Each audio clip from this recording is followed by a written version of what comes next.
Hello, everyone, and welcome to this very unofficial, but hopefully super entertaining, Pro Competition EU East First, then West stream with myself, Mustard. But you'll be saying, Mustard, why are you here? This is the Rips Arena channel. I'm here with Fabs. Fabs is always here. How's it going, Fabs? Always here. I'm feeling amazing. Welcome to the Rips Arena, Mr. Mustard. And yeah, we're here. Me and him are going to be commentating, and Mr. Rip's going to be in the background doing some production work, you know. And we have some of our top 8 already ready to go. What is our first match going to be? We have Makoran up against Magictea on top 8 EU East for today. Both of these guys got 5th place last week, and now they're fighting for top 3 right now. Going to be our first game. We also have KEFIRSKO up against OMIE. OMIE did not play last week, by the way. I think he's the only Sub-Zero player that's gotten top 8 in EU, like, so far. So should be really, really cool to see. But a lot of these players we're seeing, especially Magictea, Makoran, these are 2 players who have been around a few times. They are no stranger to this kind of pressure. So I guess we'll see who can keep their cool the most as we start this first match of the day. And reminder, Makoran he was the winner of last year's Pro Kompetition EU East qualifier. So now he's pretty much defending his title, you know, to see if he can make it back to Final Combat through the EU side. I mean, yeah, like won this region last year. We have to remember that. Makoran did not have a terrible showing at finals either. But we're still with the Ashra, same character choice, starting with the Chameleon this time, but Magictea on that Takeda Jax. And quite even finished. I love this. I love this.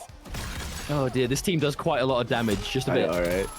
Oh wait, speaking of damage as well, Ashra is no shy to damage, especially with these Melina conversions with Chameleon. I love it.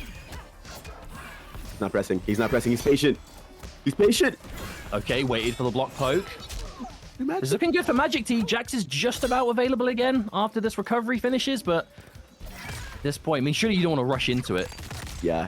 One strike though, and he wins. No, he wins. Uh-oh. No, wait, no, oh no. Oh, that jump-in was insane. He made like a whole Takeda string live. That was robbery, but I like it. I like how this works. That was our first round of the day. Intense. But also has to show us one of those things you've got to remember with Takeda. It's got that long... Wait, hang on. Rare footage? Wait, oh, never mind. I was about to say rare footage of Ashra Fatal Blow not getting enough for the kill. Okay. But kind of showing us Takeda's got that range, but a lot of recovery at the same time. All right, let's go. Well, we did see the first round start with a massive damage opener. Same thing? Okay. 250s. Oh, we're eating good today. I love this. I mean, this is one way to start the round. Casual half-life lead. Okay, get the hit again. Do you break here? Oh, he's a believer. He's a believer. I like it. Oh my. Oh, that's insane. I feel like the health difference here is a big issue for Makoran. Like 1100 versus 950 in this meta, especially when he's hitting like for 50%. Almost every conversion. I definitely get the impression that's going to be a recurring thing today as well, because so many players are using, especially like the Tremor cameo, which no doubt we will see more as the day goes on. And if you're playing anything that lowers health, that's instantly a 150 difference. But oh, the glaive connect. Okay, hang on. No playable this time. Yeah, this could be a run back of round number 1. Are we seeing what could be? I mean, a comeback from the very beginning, right? And it's going to be has to break. Okay, the shoes on the other foot. Friendly fire Jax, not enabled. Wait, oh, not in time. And Makoran, wow, that was the most believer break ever. At 90 health, he breaks and makes it happen. I mean, that's clearly why we saw it, right? Makoran just had that absolute confidence that it was going to be enough to bring a comeback. And even if it didn't, you know, you still would have had round 3. So you have a bit more room to build that meter. Ashra with Chameleon, not necessarily... you know, married to the meter, I suppose. You do a good job building it. So, and there it is, just a quick little catch at the end, sealing off game number 1. An explosive start. You know, Magictea both round 1, 2, looking so good with a 50 combo to really kick things off, but not enough to seal the deal already. The thing I feel for Magictea right now is that playing against a Chameleon, especially when you don't have like a fireball or like a good check, you get hit by glaive a lot in neutral, and I think he's really scared of that. He got hit by glaive a few times after Fatal Blow in a neutral reset as well, so it's tough for Magictea to like feel comfortable in neutral whenever you have Chameleon just roaming around, you know? Yeah, plus you do have to watch that whiff recovery. Takeda's got those long buttons. He can hit you from seemingly everywhere, but if he does whiff, Ashra's got that forward too, those long buttons. I mean, hell, even if you've got Jade Glaive, what an up block. Not a huge amount of damage, but again, I think every time an up block successfully connects, it's not necessarily about the damage you get from it. It's showing the opponent, right, this is the dynamic we're going to be playing every time you leave the ground. I'm ready for the up blocks here. Purple debuff enabled on him. Oh, not anymore. Glaive? I felt we see Makoran do a lot of purple mode these days. A lot more kind of dark stance. He's baiting your button, especially against the kid. Like I said before, big whiff recovery. So if you like make him whiff with the purple. Oh my, he confirmed that? We're confirming back for too? Oh, Atia with it. Oh, couldn't pick up. Never mind. Hang on, hold that thought. Okay, no. Goes for it. Oh, wait. Wow. I think he... Wait. That is definitely enough for sure. That is like super enough. Good pickup too. Crazy. Yeah, that was insane. That was insane from Magictea. I'm surprised the armor didn't tick. I think Makoran went for a flash parry, but didn't activate the armor in time, maybe. Yeah, I guess the armor had just finished, as it was like that. When you get that distance, because when you're trying to get out of the corner as well, you know, back to the wall, it's one thing to flash parry, but also like if you can just go through them and then put yourself to full screen out of the corner, that's also good. But Magictea, just the hitbox of that shuriken, catching it before, so you're not going anywhere. There we go. He's baiting buttons from him, and Magictea tries to move or press with something not really working his way. Glaive available from Makoran. Oh, the wake up! How much is this? That was a classic NetherRealm wake-up neutral jump right there. Because if you commit to something, you're just swinging that button on the way down, and it's time for a full combo, baby. Ooh. Oh, no. The checks. Now it's back to Magictea, man. If he gets this round, that's 1-1.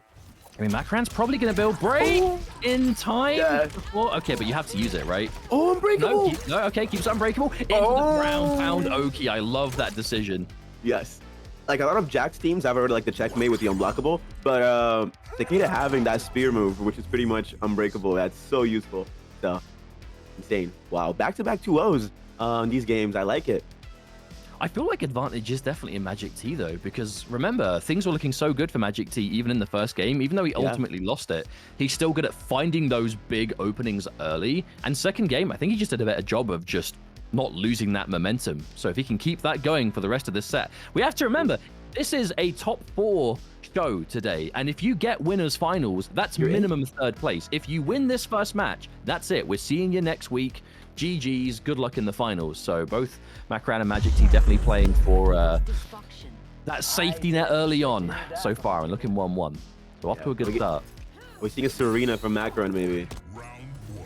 No, sticking out with the Chameleon. I will say, I like the way Makoran still keeps the Serena practice, because I feel like looking at the characters Makoran has historically played in Mortal Kombat, Ashura Serena is more of a Makoran team. But I think Ashura Chameleon is playing MK1 a bit better right now with how, you know, aggressive it can be, explosive offense. So I like the Makoran is sticking with it, especially against a character like Takeda. Oh, good catch. Always picking up some damage. Push into that corner. That Q range there. Oh, I got to flash berry that. Oh, I like it. Safe mix. Magictea wise to it, not committing, just going for the back 2 by itself. Oh. I like these Melina conversions with the Chameleon that he does. Super, super cool. Well, I think Magictea is doing a good job of making his jump arcs very unpredictable, right? A lot of air projectiles. Sometimes he's just letting the jumps rock. Whereas if you do have Melina mode, you can just catch it out. Never mind, though. Magictea, no! Drops! Oh, no! Into a punish! That's huge! Oh, my God. This is crazy. I'm like, he actually dropped a big punish earlier, but... Yeah, that had to have just been a combo drop for Magictea. There's no way he just wanted Oki forward too. Oh man, now the neutral check. And the thing that each variation that Chameleon gives you, actually has a free launcher from those, like meterless launchers. So it's really cool. Especially when you look at the size of the hitbox on her like Rising Star. Yeah, oh my God. Katana can just come out from like half screen. Oof. Oh man, he can't move in neutral. Magictea. Big trouble right now. Purple debuff enabled. Oh, he just challenges him. No meter though, sadly. Oh, there it is underneath. The throw completely whips. Oh, doesn't have the Melina. There we go. Ooh, okay. Commits to the mix immediately. I almost wonder if having the glow on made Magictea expect, okay, well, there's going to be something in play on block. And then suddenly out of nowhere, boom, overhead. I love this vid. Wow, 2-1. Yeah, I definitely don't think Magictea is out of this, though. I think 2-1, that was definitely I mean, we have to remember, Makoran is one of, I think, the titans of this region. You know, EU East is definitely got some some sharks in the water. Makoran is definitely one of them. Qualified for Final Combat last year from winning EU East in honestly, yeah, quite dominant fashion. If I was winning, I think he got grand finals in pretty much everything. And I think he won 3 weeks or maybe 2 weekends, I believe, and then he didn't participate in one of them. So he was pretty dominant last year. Yeah, so a year between then and now, but still looking super consistent. However, not out yet. Magictea. Magictea really has been sticking on that Takeda for a while now. I remember year one of seeing that Molina all the time, but I feel like Magictea really has kind of found his feet with this character. And he likes it. There we go, take his turn now. This is the range Takeda wants to be, that jab range. That, unfortunately, you have to make him guess as well. If it's going to be strike throw, and Makoran makes a right read immediately. Damn, this is tough for Magictea. I think it's when you have defense as strong as Makoran's. Yeah, Makoran is so good at playing these neutral space control characters, right? They play a bit slower, but they can have those explosive moments. You don't get to play that kind of character without having good defense. I mean, look at that. What a clean whip punish. And Magictea going for the break. That's the kind of break where it's like, well, yeah, is it a believe angle? We know Takeda does need meter to get the big damage out. He gets hit there, but doesn't have anything to spend. Oh, I love the timing. He didn't hold down there, Makoran. He could have avoided that. Oh, no, this is good for him. Can he pop his breaker from this? Doesn't go for the breaker. Makoran opts not to do it. Might be unbreakable range. Oh no! We're getting guys still alive. No, I can't. Makoran has realized that that overhead is working, and then some. Magictea getting smacked with that forward three, and now Makoran already on a match point and still has all 3 bars. It's a super good position to cash out if he ever gets a big hit. Also, Magictea no breaker available, so next hit. Oh, Makoran getting so aggressive here. Oh, gets a hit, confirms. Got a down forward into button. Extend. There it is. Even more. No, misses the end. Only does 437, Fab. Only 437. Very humble drop. Wait a minute. This is like 50, no? I think this is 50. No jinxing. Do you set up or do you cash out? Oh, that was definitely a cash out attempt because he went for the jack grab. Poke special. This is such a weird situation for Magictea. Are you close to break? Are you not? Will it even matter? Gets the down one. Keeps it going. Okay, no. Makoran manages to find the poke, trying to jail. Okay, grab. No glaive available. I think he can go in if he wants to. There's no glaive. Oh. Wait, mind games? Right? Mind games! Mind games! Jax! Jax! Still alive! Oh my god, wait, unblockable maybe. Oh, 4-1. That was insane. How did the fatal blow work there? Like, he canceled the last shuriken and then... I guess that I don't know if there is a absolute foolproof way of punishing it every time, but you have to remember with that Takeda fatal blow, you can throw a number of projectiles and you can alter when you throw them. So maybe that was just almost like a Wild West showdown, right? Am I going to throw another one? Am I going to finish it straight away? Because you know Makoran was looking for that punish, because that was the end of the set if that got punished. But Magictea just pulled it out. Oh, drops the explosion there with the back 2-2. Oh, this round has just... Oh, no, and it would come down to the overhead. Still alive? Last breath. 3 bars available as well. This is what we would call a real master comeback back in the day. Will it happen? Oh, almost got punishable there, and that is gonna jail. I think maybe try to floss block there, and that was a really intense set number 1.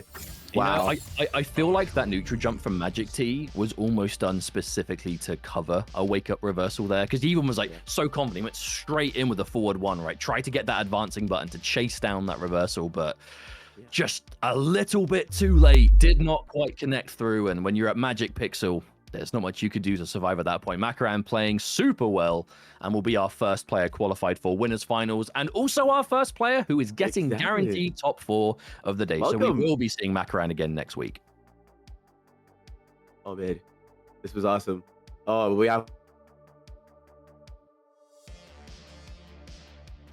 first of many matches to go so far anyway. Now, we have to remember this is today as this is a unofficial Pro Competition broadcast, we will be kind of starting some of these top 8s, even if there aren't necessarily, every match ready to go. We are going to try and keep it as smooth of a journey as possible today. Keep the matches coming. I know a lot of you folks would have watched last week as well, so you would have been familiar with how this worked. And it's basically going to be the same thing again, but just obviously trying to find out who else the qualified players are going to be. KEFIRSKO, another player returning from last week. OMIE, I don't believe, was in last week's tournament, so this should be a new matchup, but one I'm looking forward to. Will we see KEFIRSKO get Shujinko in another high-level pro competition scenario? That's what I want to know. And Mustard, what can I say? Fabs just lost electricity. That means I'm jumping in as the most unprofessional commentator here on the mic real quick.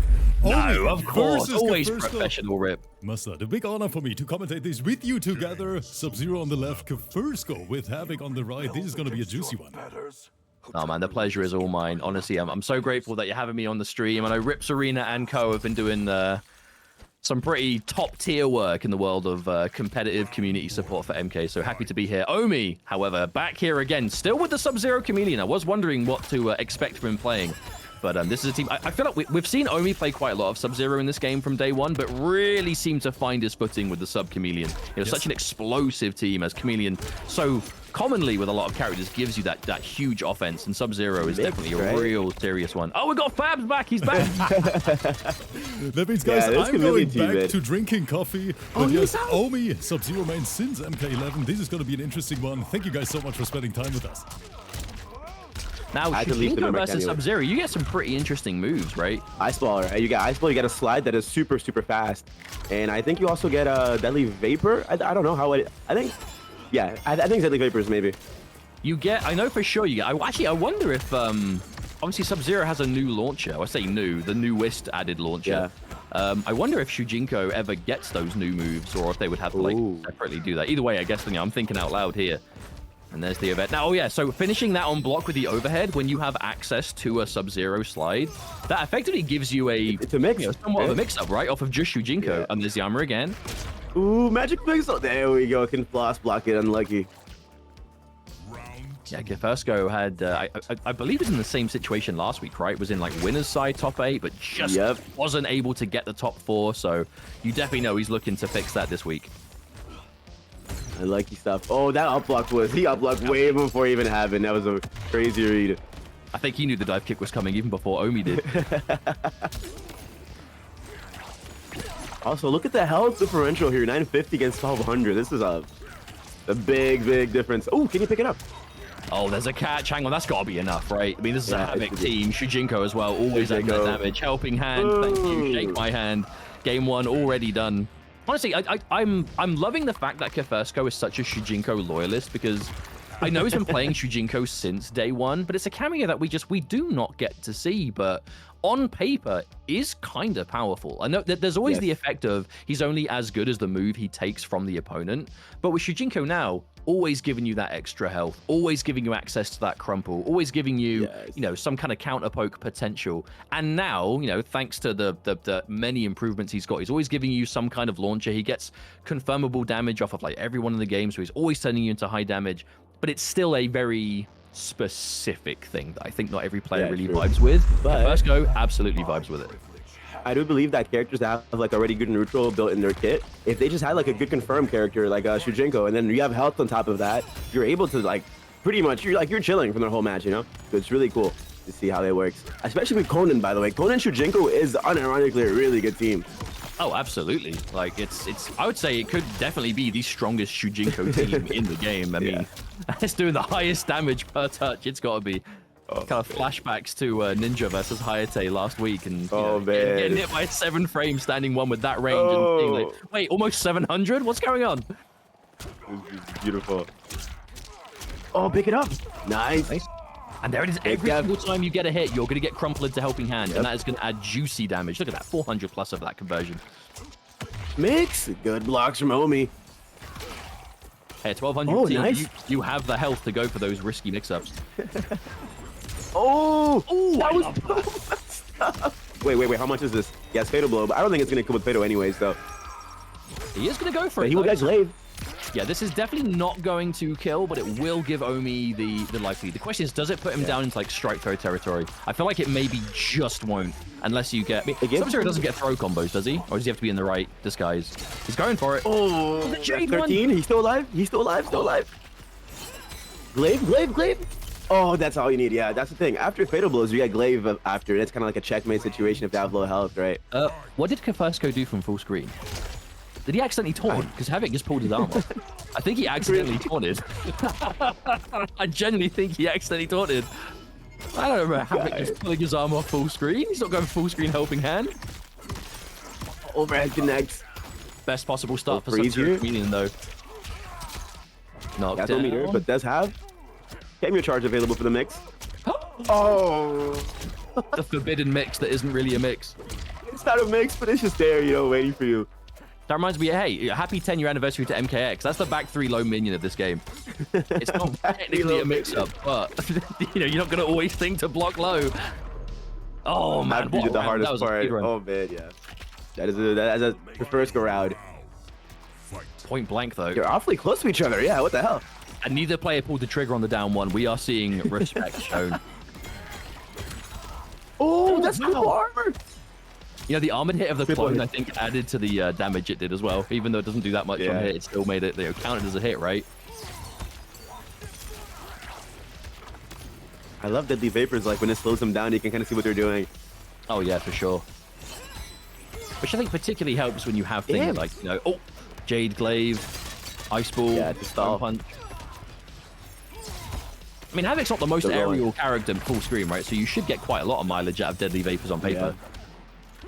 Oh, he finds the back forward too. That was like, I'm tired of being zoned. Let me just get in immediately. Whip punish.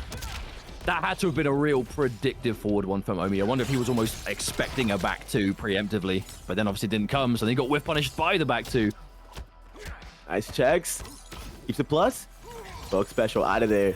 I like how he's playing behind the clone, just keeping it simple. Not overcommitting. But the first one, 3 bars though, so. Oh, no, couldn't do anything with it. And maybe just tried to clone punch there just for something. Okay, spend the bar, no break. And he wasted a meter. Ben lift. Still alive, can he spend it? No. Oh, my triple clone, hello. Lots of whipping going on. Oh, that was so clean. That was so clean from OMIE. Hard to catch, man. Making it first. Yeah. Oh, it was basically a game of cat and mouse, right? And OMIE was able to play it completely. That's the thing about Sub-Zero. If he can get his game started and like refresh his clone cooldowns with the chameleon glaives and like make sure you really stay in the back, not doing anything, then he can chip you out almost. Like so much health he lost here for chip, and then awful timer, you know, just made KEFIRSKO want to get in as fast as possible.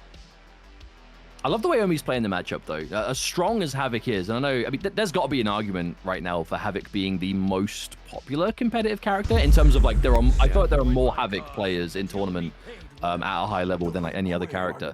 But it's not like he doesn't have weaknesses that you can play around, and one of those weaknesses is usually extreme dry, like kind of full screen presence. And Sub-Zero not necessarily known for the driest game style in this game, but you know, put up a clone, Deadly Vapors, throw Jade Glaives behind it, you know, like, I feel like he definitely is built to be able to slow things down if he can. And obviously, Shujinko, he's not going to give you much from full screen beyond maybe a few moves if they're useful, but I mean, that's why we see KEFIRSKO throwing out some slides, right? And that's about as much as he can do from full screen. If he catches a roll, he's not getting a combo off of it.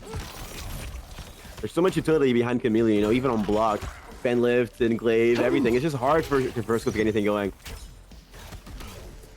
Okay, now OMIE's got whatever wants him. Oh, what, that hit from that far away behind the clone. Okay, Shujinko's coming back. And the knockdown with that as well. Like, that combo from KEFIRSKO is just long enough that you're guaranteed to get Shujinko back, even if you don't have any stock. I love that. Okay, throws OMIE out of the corner, though. Big ice ball. Oh, man. Oh, there you go. That's a fast, low option. It does quite a lot of damage too, right? I think Shujinko's slide is like almost 110 or something. I think it might be. Honestly, I think it might be 110, but I mean, I could be wrong. Wow. I know it is a chunk. It just might not look it versus a 1200. Having Shujinko, but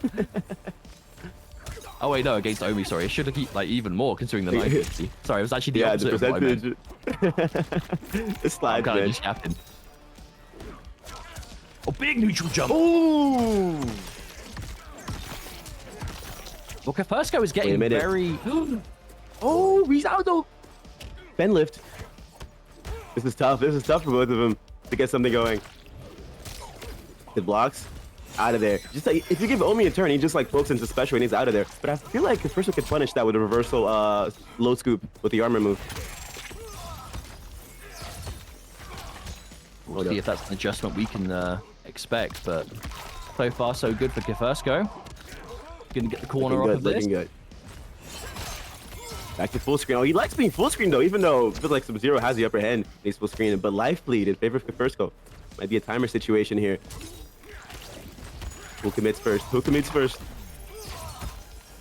I guess you're not going to get as... Oh, wow. I guess that's a... Oh, no, a commitment.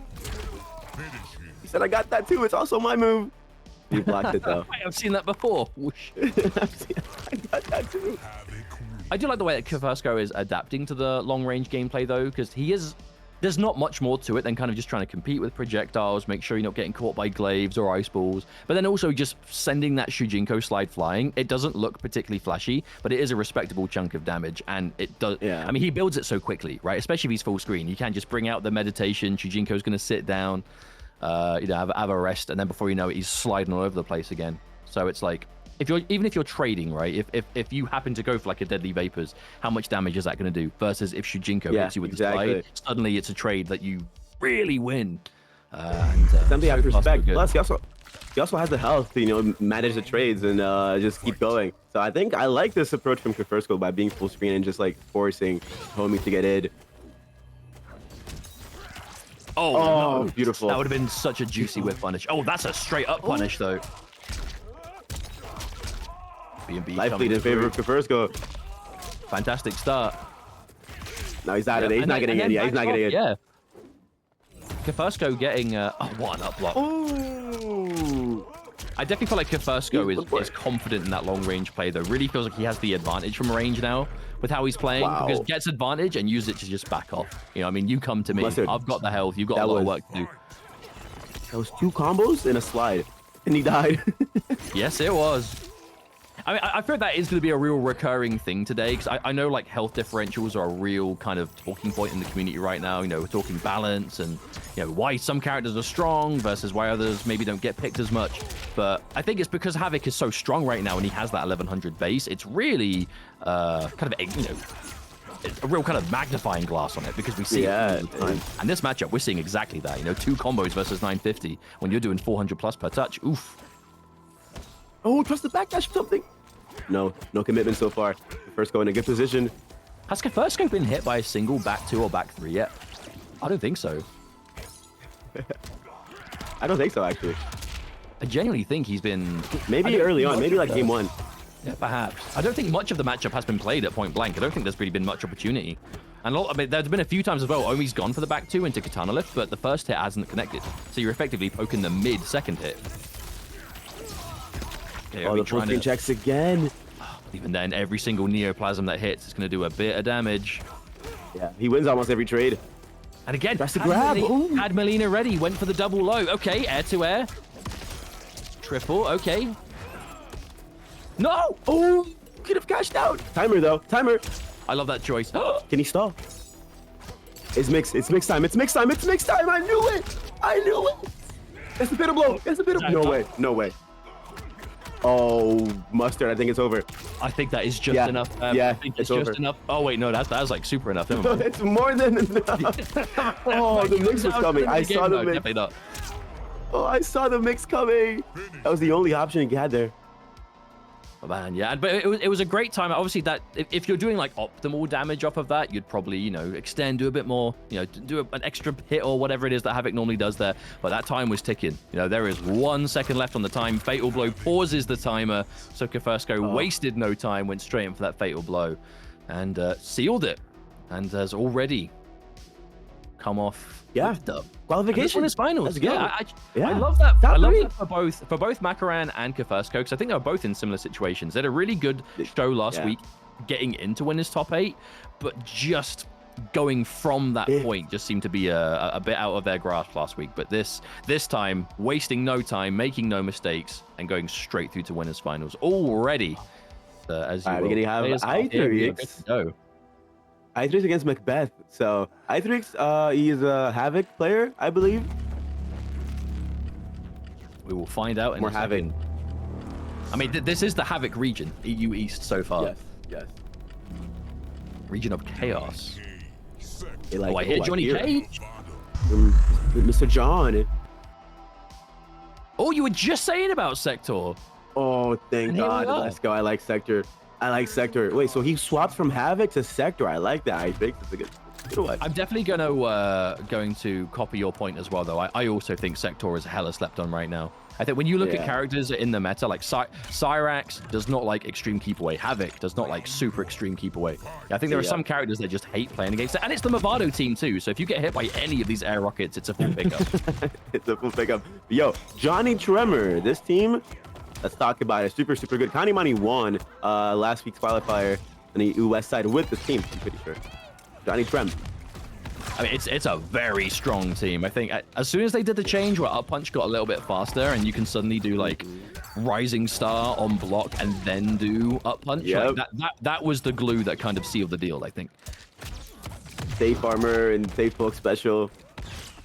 Very powerful. And, you know, makes up for the health deficit. You know, Tremor does give you that extra HP too.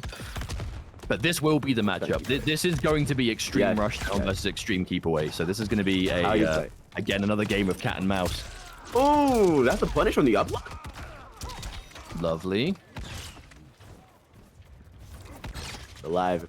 I take more risks. Oh, that was whiffing and he still got hit. Oh, there's a counter special. No, another drop, back-to-back drops, unfortunately, and that's going to be enough to finish the round, I think, unless this... Nope, it's finished. That's enough.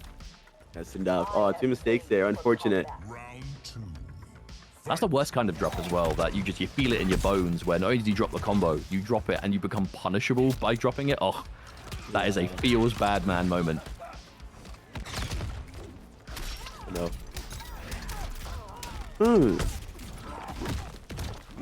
Oh, the heart unblockable! That's a layer about Tremor that I think we're really starting to see so much, is just empty jump into ground pound. Yep. So most characters, they get a safe jump. If you get a safe jump from any move whatsoever, call the Tremor after on the Oki situation, and boom, it's a free mix-up. It's crazy. Yep, and we know Johnny is definitely going to be playing a lot around those. Oh, and there's the hype. We know Johnny is definitely one of those characters who likes his safe jumps. Oh boy. Nice. Okay, just gets out of the corner. Whiff punish. Ooh. Oh, that was a whiff punish. Beautiful. Yeah, that was beautiful. Yeah, that dashboard one is so good. Johnny has like one of the best buttons in this game. Oh, we go. I mean, he's still in a good position. One more confirm, and you should be ready to seal the game after. Yeah, honestly, I feel like MACBETH has no reason to care about that break anyway, man. You can get another hit. Tremor's back. Nut punch into extension. Oh, that kills. Oh, and the brutality. Game 1. Oh, the Evil Dead. That was a hell of a start, though. Crazy. Corner control in round 2 was gorgeous.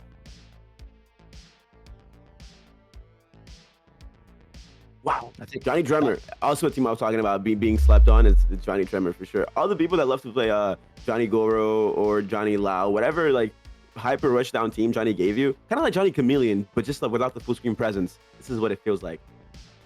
I think it's definitely one of those instances that if you were playing Johnny Goro, I feel like this is just kind of replaced it. Yeah. It's hard to, because we would have seen a lot of Johnny Goro before. Anyone who watched, kind of season 1 of the game, shout out to King Gambler, the kind of real. Oh yeah, kind of, I killed me with that. Yeah, I would say really forced like Johnny Goro into like the front of like a relevant team for Johnny.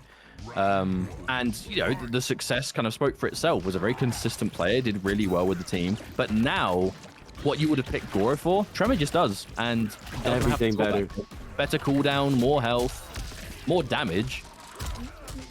I guess the only downside is you don't get whereas with Goro you'd be able to raise the roof twice in a sequence. You can't really do that with Tremor, but I mean I think that's a small price to pay for what you get.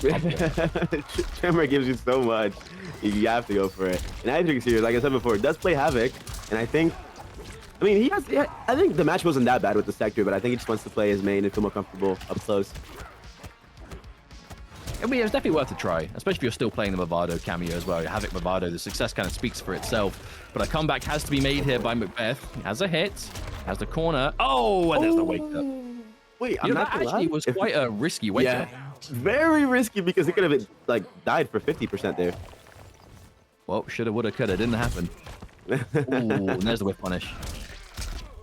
Oh, they're swinging. The boys are swinging. But at the same time, that kind of wake-up option... Oh, and again, the empty jump! Off the breaker? Immediately. That was so crazy. After breaker, he just goes for a hard to blockable empty jump. That is just boldness right there. Yeah, MACBETH, like, the full startup of the shades point blank as well. We're definitely playing with some confidence right now as MACBETH. Again? What? This guy's insane. He spent $1,000 on sunglasses so far, and he's got a third pair. I like how hyper aggressive MACBETH is and how confident they are in their, like, behind anything they do. It's so important here. Fight. Can we talk about those glasses though that he's picked? Those do not look like $500 sunglasses. They look like ones you'd get at like a gift shop. Yes. You're in like the amusement park. It's like 30 quid. There's a bunch of them in his pocket. Keeps getting them out. Oh, no whip punish. Oh, that sweep gonna be important here in this matchup. That sweep pretty much dead zones Johnny this whole matchup. It's just a matter of outspacing it. Easier said than done with the range, but I mean you have to do it. Oh my! Wow, MACBETH really getting mileage out of hype. No, try to whip punish. Oh! Actually, might be dead for that. Wait. Oh no! The auto correction. Poke special. Still alive. I mean, this is not an impossible comeback, but it's going to be difficult. Can you challenge? Not going for challenges here. No, finds the big mid. Okay, fatal blows before. Okay, before the breaker is built, this is going to give you tremor back. This is going to do a lot of damage, but you're still going to have to get 2 clean hits because you have to get through that breaker first. Get the breaker first, yeah. Unless just a random down 2 connects and But also armor kills at this life too. Oh my! Wake up back 4-2. You know what? I actually do respect that because maybe what can you do about it unblocked? MACBETH didn't have 2 bars, so couldn't go for the down to EX. You mean if it was blocked? I mean, you have the breaker, so you can afford to take it. Yeah, I actually think that was calculated, and it worked out. Unless he went for some crazy punish that I've never seen in my life here, but yeah, the mine was pretty much unavoidable in that scenario. And he just used fatal blow, right? So it wasn't even like he could just do raw fatal blow, or even if that would have punished. Yeah, I think that was smart. But the thing is, when you get hit by that fatal blow, you have a long time to decide, what am I going to do after this?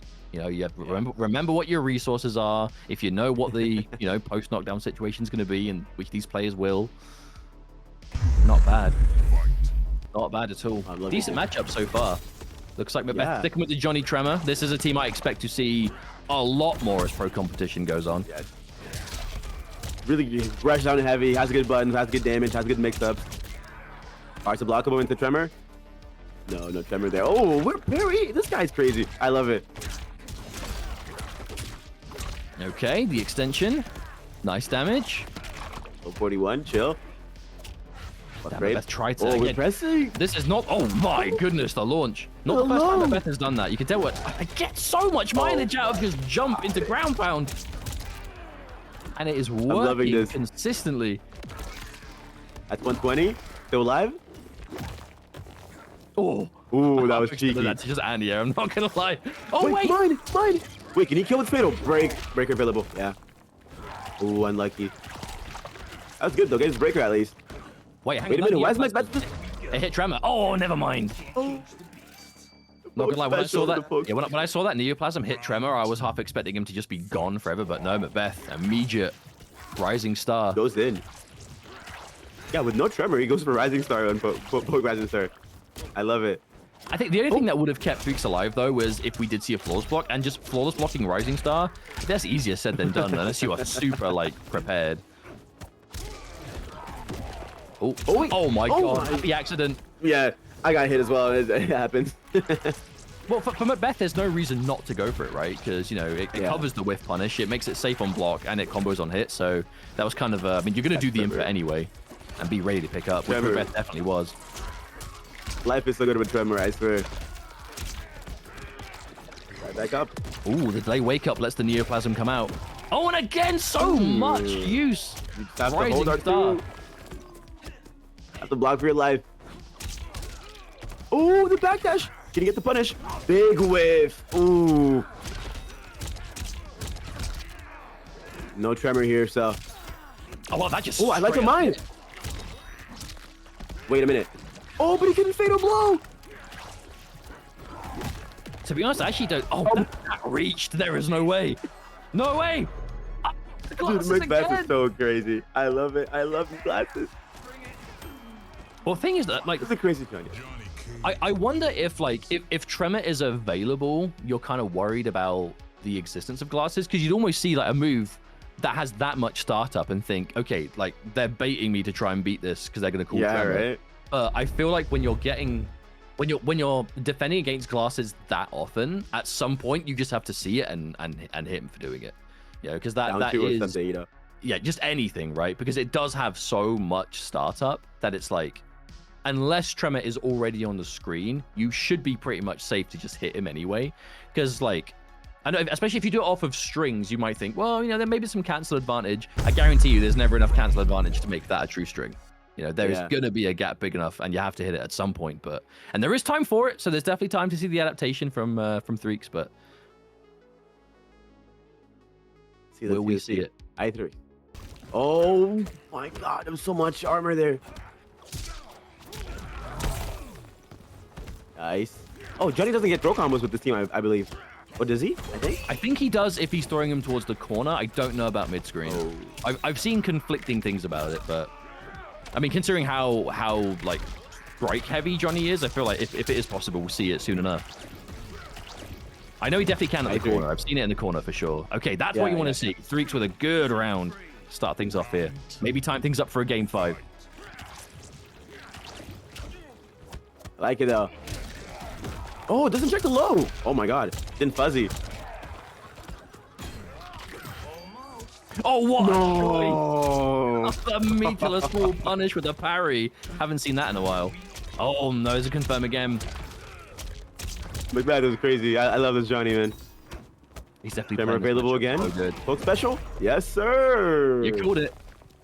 Yeah, I mean, it's kind of like a cooldown thing, you know? If you can play around your cooldowns like that, where your pressure kind of falls like right in there whenever your camera is available, it's amazing.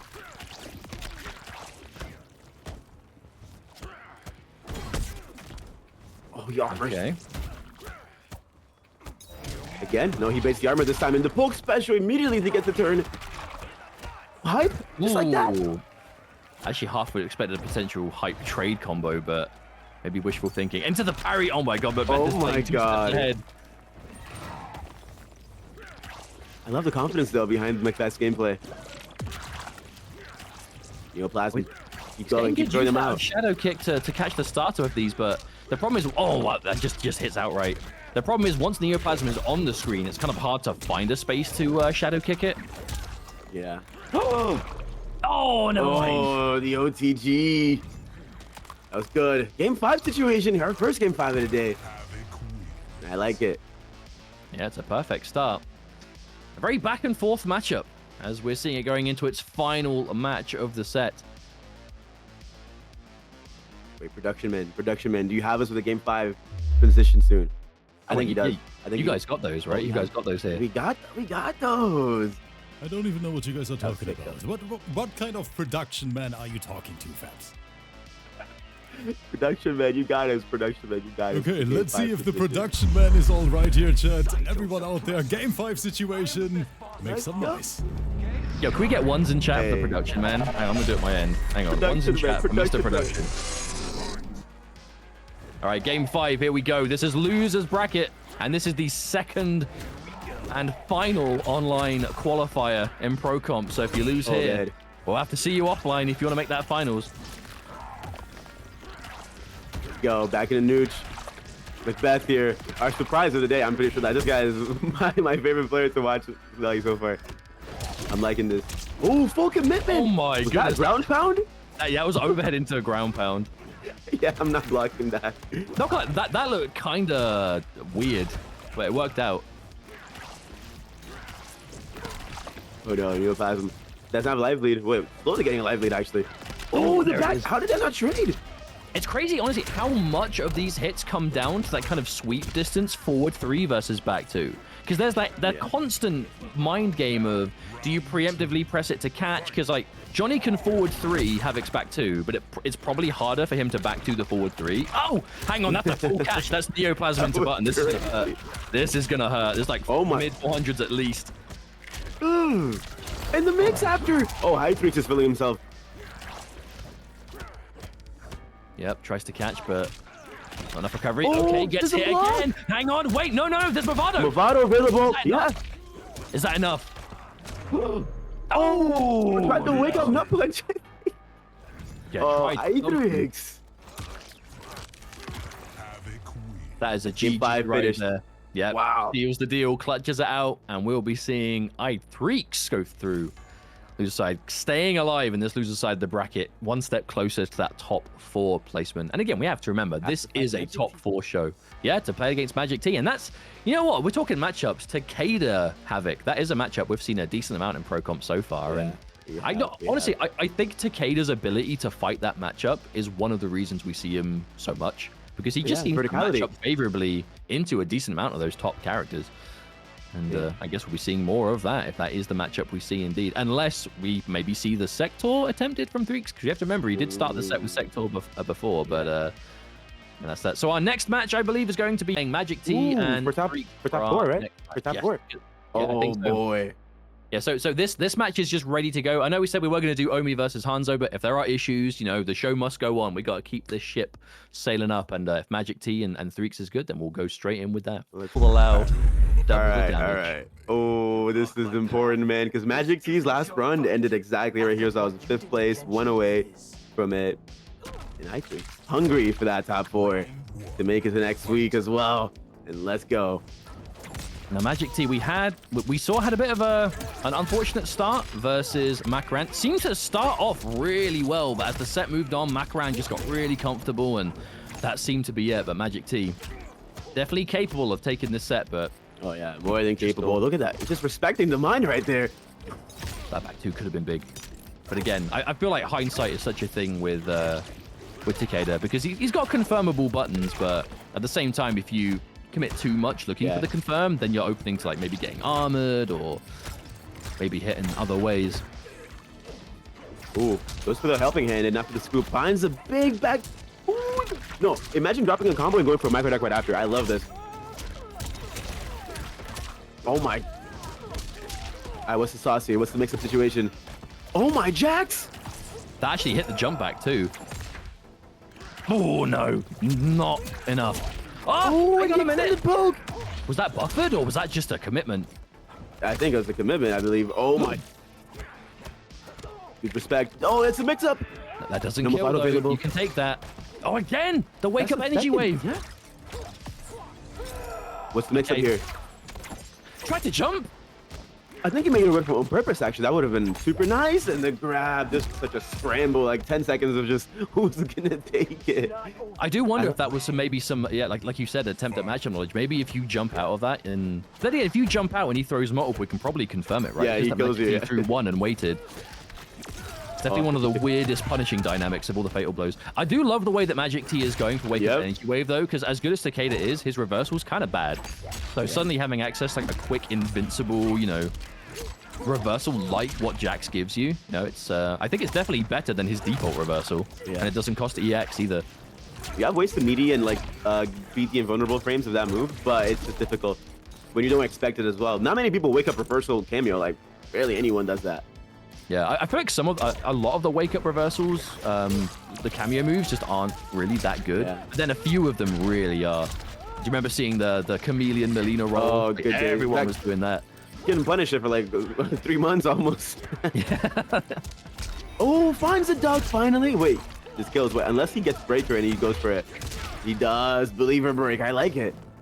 Yeah, I guess Magictea could have potentially played around like anti-break there, but I don't think you have any reason to. Like, get the meter out and then seal the deal without worrying about shenanigans. Well, no, Magictea pretty comfortable for him on this last round at least. That's well played. I love this costume though for Takeda as well. It's so sick. Hard to say if I prefer it to his default though. Takeda is a pretty consistently like cool looking character. I'm so happy he came back in this. Oh, the enhanced technology ninja aesthetic is so cool. I'm sad his sword didn't come back from MKX, but he still designed super well in this game. I definitely feel some sorrow for Ronin players because I feel like Takeda in this game has so much like Shirai Ryu and Lasha influence, but definitely nothing really of Ronin. No swords yet for us. After what you did Hey, hot take. I always thought that the whips and Shiraryu stuff was cooler than the Ronin anyway. You but think that's so? my opinion. Oh, man. That's my opinion. I like my lightsabers. I like my swords. I'm just a sword character. I love them so much, but... Hey, Sarx and Sector had lightsabers in the 3D MK, so I guess Takeda's keeping the dream alive. Oh, there's a mine. That's an awkward conversion. Yeah, not gonna be max damage at all. Nice.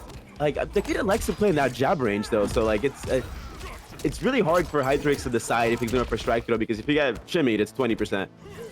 Especially like, if you're looking at Havoc's back 2, or maybe we saw a lot of forward 4 in his sets before. I think those are both... Okay, catches recovery of a poke there. I wonder if Magictea almost wanted to do an extended poke there, because he saw it down 1. But yeah, those ranges. But that's also why, you know, Takeda can fight this matchup quite well. I think at that optimal kind of footsies range Havoc wants to play, Takeda plays just slightly outside of that. So it's kind of hard to safely find a button against Takeda if Takeda is playing at the right ranges. Yeah. Also, with no meter, you can't do anything about that. You guys have to like hold the back 2 and play. Again, that's the range he loves to be, jab range, Takeda.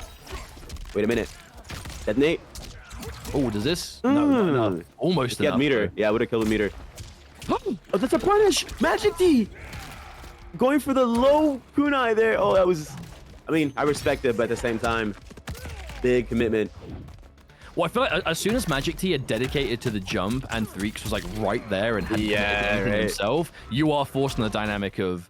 Is he gonna wait for you to, is he gonna wait for you to land? Is he gonna go for the up block? Is he gonna actually just hit you out of the air? Like, you have to do something, because there's always gonna be something that can kill you. There we go. Press the duck, and you get hit by, you know, casual 40. Oh, doesn't go for the fed. Okay. Oh, ding, ding, ding. I love the armor sounds. It's a smart choice, you know, when you can see the Takeda players going for some sort of setup. You know, why block the setup if you can just armor through the whole thing? I think he can confirm a teleport on that and find an even bigger punish on you if you armor. Well, he has meter. Spends it. Okay. There we go. Ooh, just okay, 1 bar. I like the second Jax on paper. It looks like it wasn't needed, but at that life, I don't think you can be 100%. Yeah, the Jax meter will come back, but if it doesn't kill and you could have spent it, you don't want to be regretting that. Always spend the cash, as well as the rule of life of MK. Hey, you can't spend it if you're dead. This is a good range to be as well. Full screen, just throwing kunais up there. Yeah, for sure. Especially because the kunai is fast enough to stop the startup of Neoplasm, so... Oh, whiff punish! Oh, it still pulled him in from there! I also love how we say kunai from MKX, and we have any use of shurikens in this game. We just never... Oh, yeah, I always forget. My brain just switches MKX, it back and forth constantly. Yeah. Oh, big confirm! Also, Magictea has 2 bars. Next confirm for Magictea should kill.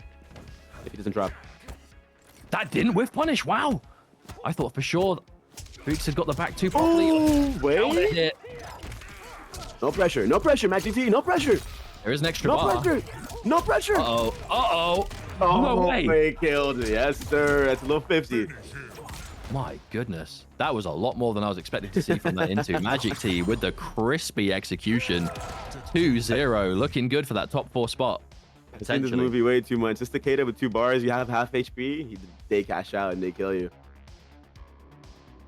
But that's why I think makes Takeda's, especially the Jax team, so complete, is because if you're playing a character who has like setup potential, like we know he does, but setups are worth it. But if you also do have the ability to just cash out and just do big numbers, it's like the best of both worlds. You know, he's hitting all the important points where, you know, because if you're playing a setup character, you kind of want a certain amount of damage off your setups to make it worth it. So he's doing like three, you know, at least 300, sometimes a bit more than that. And then if you're correct on the setup, you're doing really high numbers from it. But if you can cash out, you're doing plenty.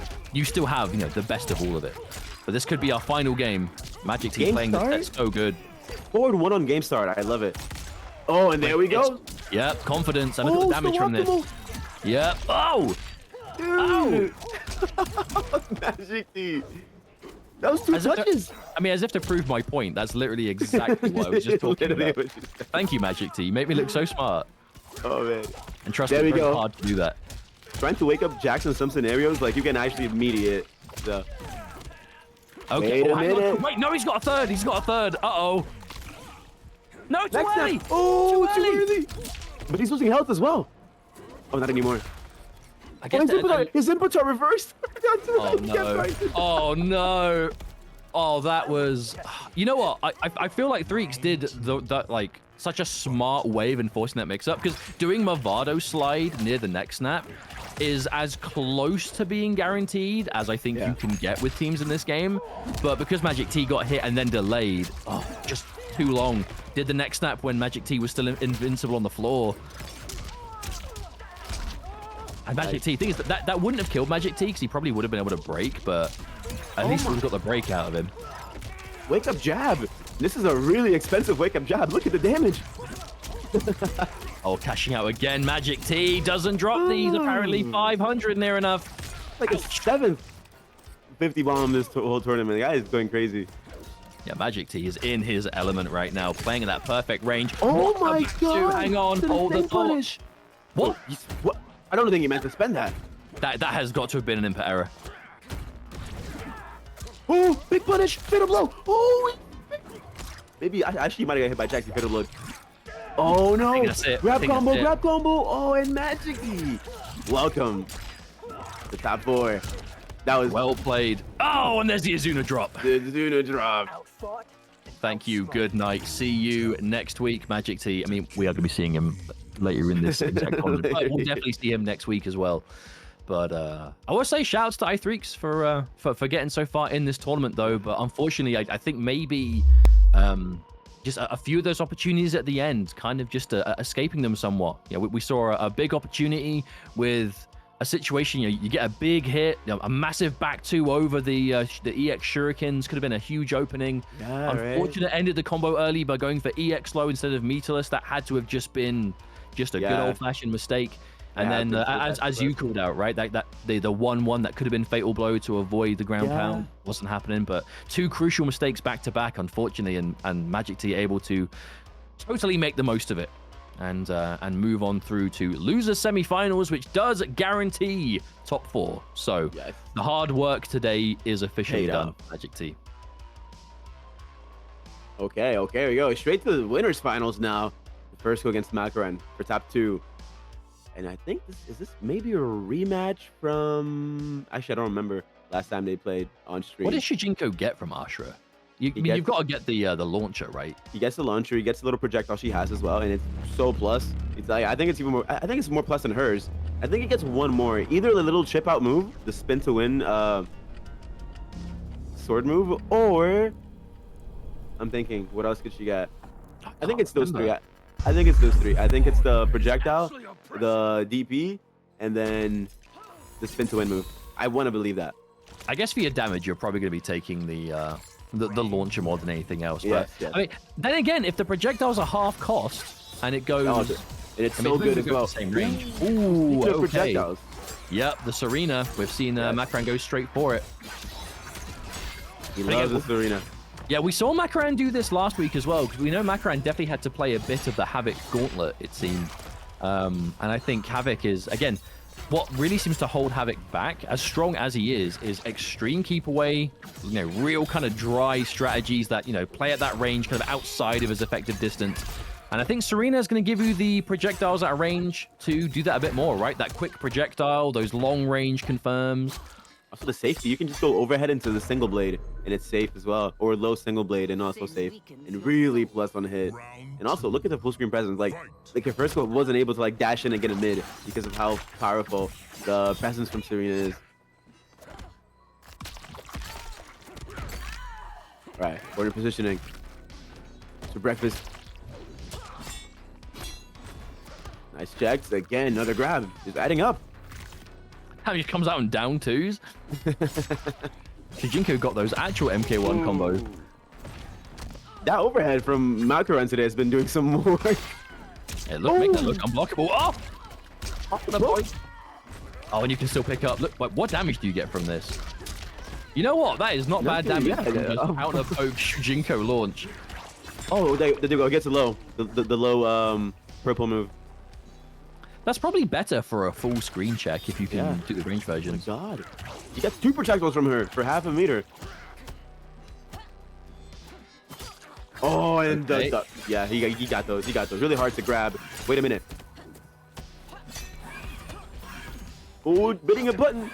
I like how better. was impressing. Oh, until he pressed. And he was ready to punish that with the down 4-3. Man, okay, this comeback is being seized by Makoran so far. This was a massive life deficit. I mean, if this was anyone else in the game, this kills, but he definitely did.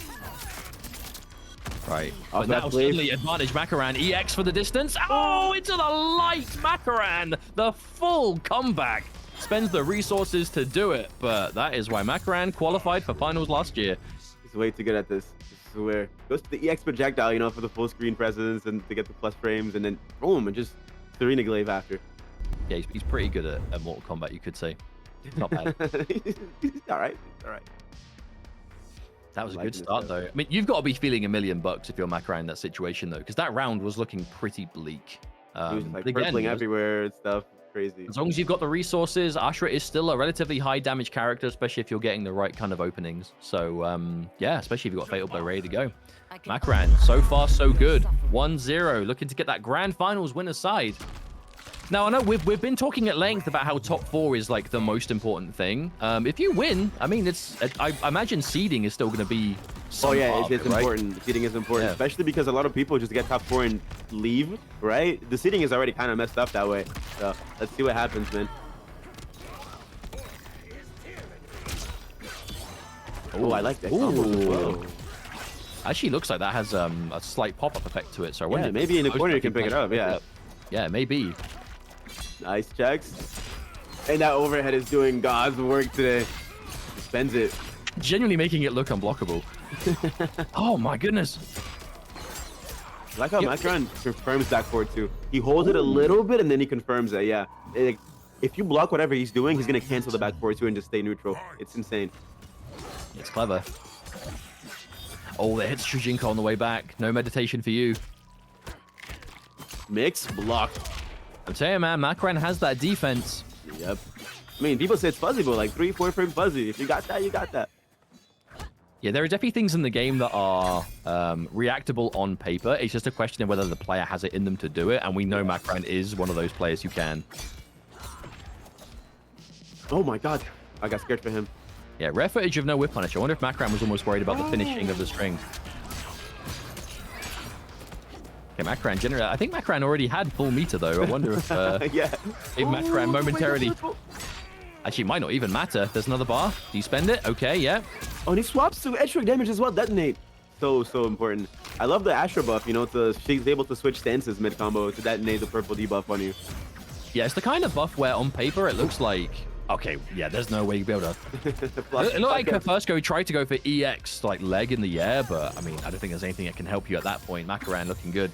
Yeah, that Ashra buff, I like how it's the kind of buff that, because even at the time, Ashra wasn't considered like a bad character, and sometimes you'll see a character get a buff and you'll think, nah, do they really need something? But that's the kind of change that I don't think it's like skyrocketing her into like, okay, now this character is out of control. It just makes her unique stance-changing thing more relevant. It gives you more of a reason to actually use it and pay attention to it. But so far, so good for Makoran. Looking one game away from that winner's side grand finals. But you will be sitting pretty for, well, the next week, right? That's got to be a good feeling.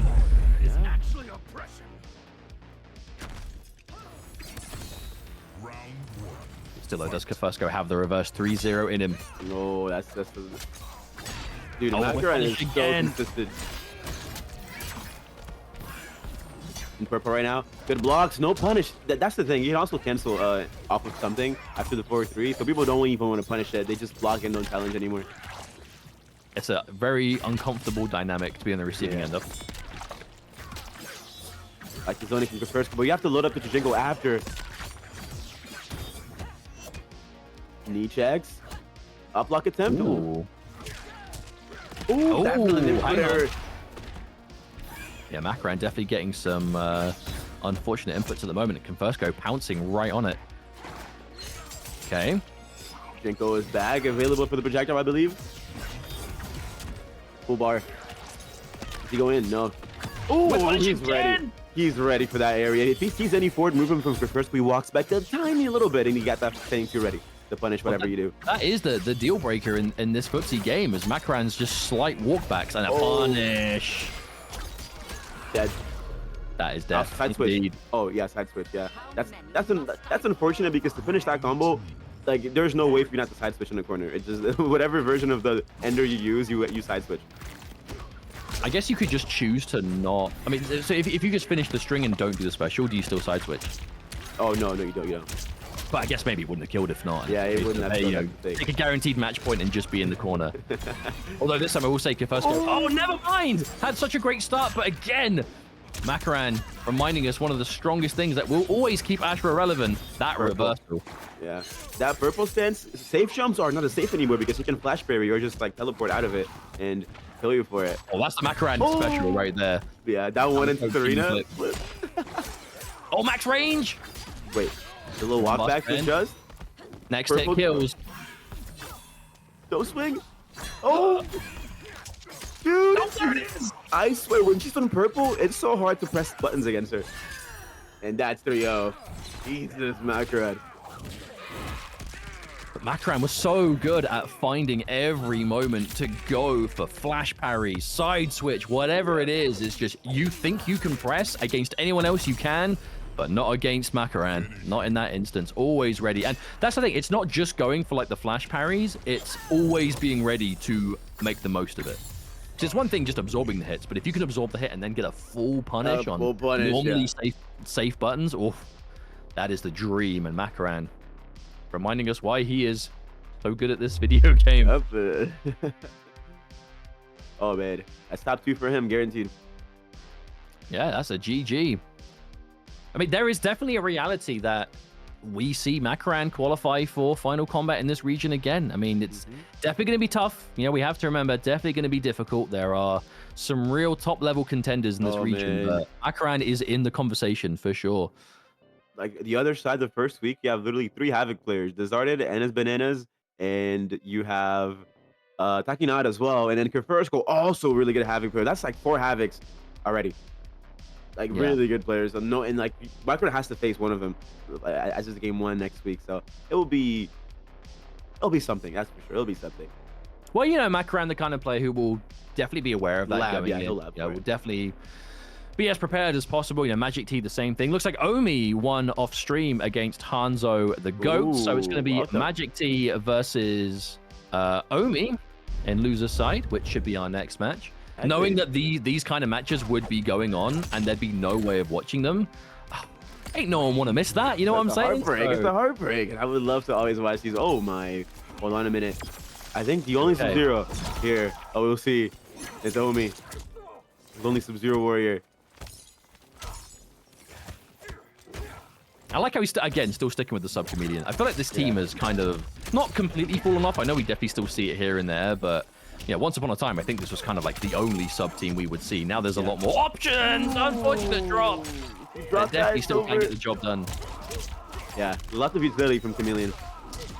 He's gonna spend it. Yep. Magictea, every team that has 950 HP. What the? What? Huh? Double down to someone. You just double down to him. That's an MKX combo. Yeah, that's a goofy combo. I love that. That's the combo that time forgot. Where's the neutral jumps? Fight. That combo is definitely. I need to see that again. Oh man, I love this. Yeah, we're definitely seeing a lot more mileage getting used of this overhead low mixed up though in this set. Ooh, okay. Oh my god. Optimization, building some meter. Nice. Restand. That was 400 plus as well. Ooh. -1. Come a long way that we're seeing Sub-Zero hit any combos with 400 at the beginning of the number.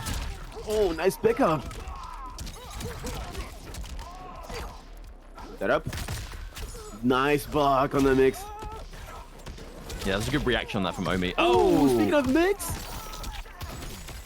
This probably is enough, right? Oh, that's super gonna kill if we see. Yeah. Nice. Swaggy, I love these triple clone conversions. Oh, they're some of the coolest looking combos in the game.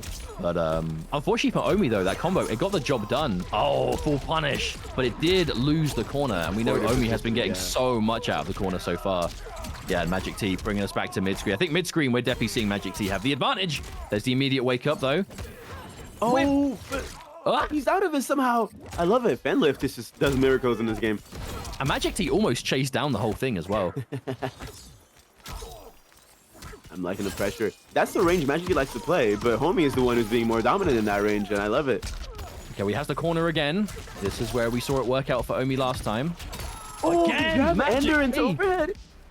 I mean, Magictea was getting annihilated by the overheads against Makoran as well. So I think Magictea is definitely having a bit of a weakness against these overhead low mix-ups so far today, but not out of this yet. This Fatal Blow going to give him the life lead.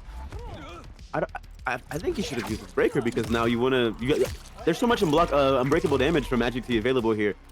Yeah, it's definitely a. I mean, he's saving it for something. The question is, will he get the chance to spend it? Oh, that's guaranteed. He took damage on his own throw attempt. Oh, that's the true Jax assist right there. When you tech a throw and he comes out and punishes them with a ground pound. Guaranteed damage. Oh, I love it. Yeah, I think it's interesting to see what Jax. Sorry, go ahead. The Discord delay is killing me. I'm sorry. Yeah, it's okay. It's okay. Oh, but that breaker before the fatal blow should have been necessary because of how much unbreakable damage he has here. I almost wonder if he just wasn't expecting it to do as much. Oh, hang on a minute. Before I finish my point. Yeah, okay, yeah. So that's like the juggling down 2 into down 2. That's literally an MKX combo. I like that. Happy 10 years, MKX. Friends of my brother are my enemies. Then I guess we're enemies, Sub-Zero. So far, so good, though. Let's go. Round 1, fight. Oh, that 4-1 check. And again, these slow overheads are clipping.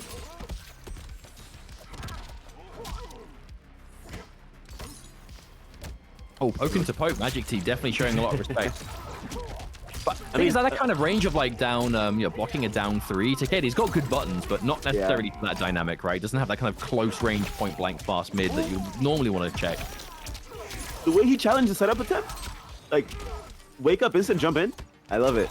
That's a hard call out, but it worked. Also, Sub-Zero's poke is a little hard to punish, though. Maybe that's why he's not challenging it. Hey, Sub-Zero's down 1 is just one of them down 1s in this game. Yeah. It's so good. Oh my god. The breaker doesn't need it, apparently.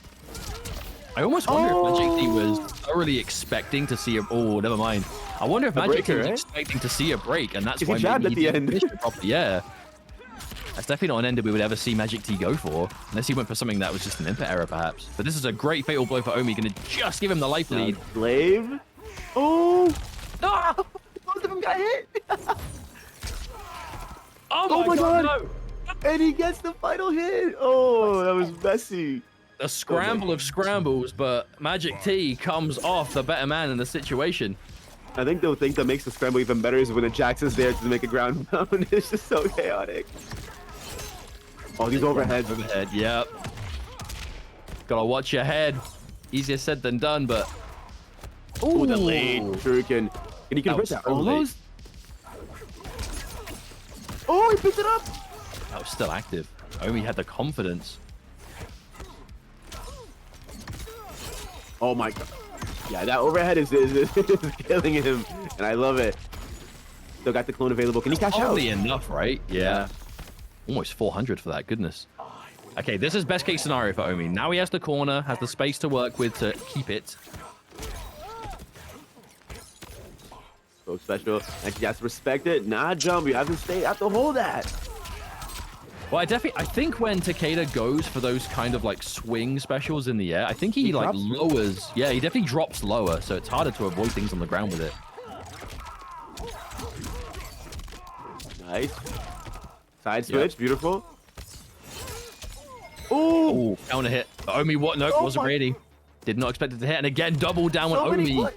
Yeah, OMIE just wants to build that space. 100%. That's breaker.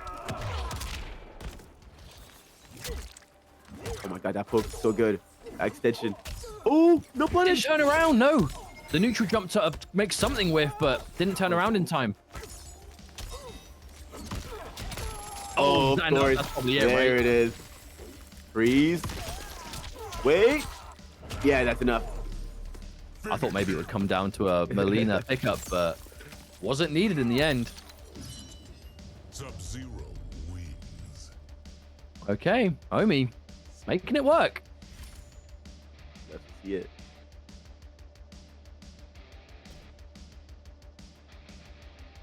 It's cool to see the adaptation, though. And you can definitely tell OMIE is getting so much more use out of just the relentless overhead, low into various chameleon options.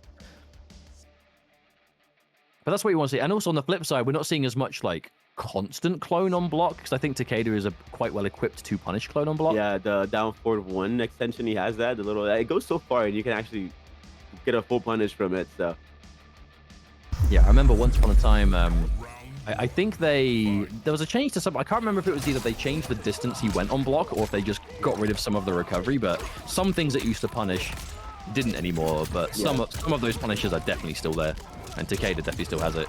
Oh, that's the Magictea special. Yep, that's round one. Round one cash out. There we go. You either break or you die now. You either break or you die, and that's it. 2 touches. 2 touches. That was actually a 2-touch round. Yep. Gnarly, dude. Flawless.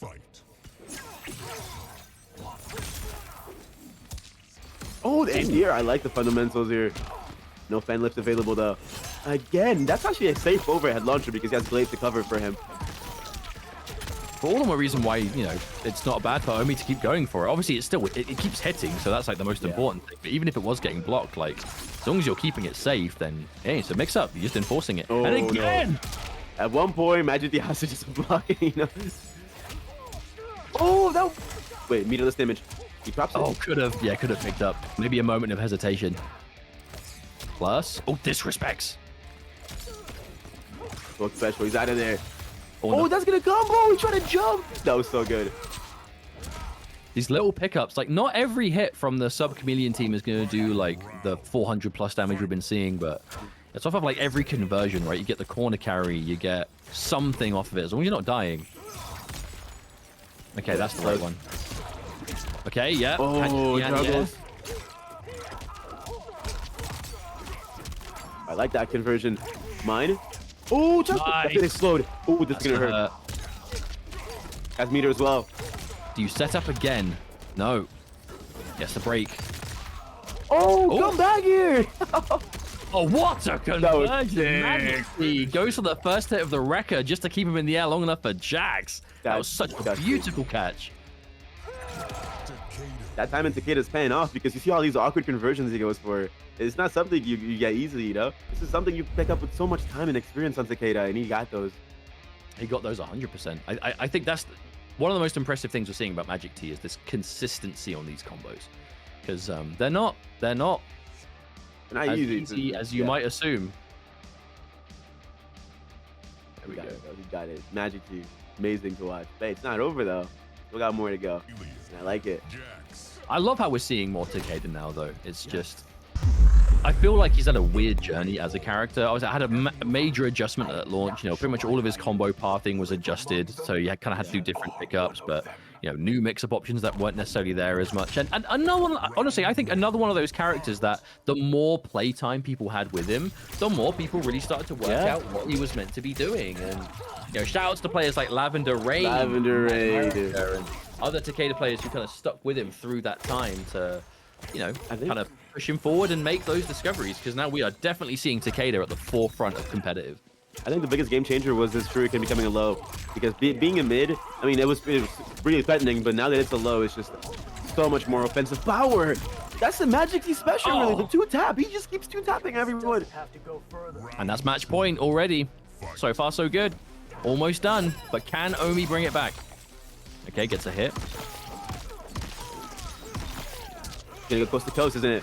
Coast to coast, yeah, with Fen lift. You're pretty much... God, that actually was corner to corner.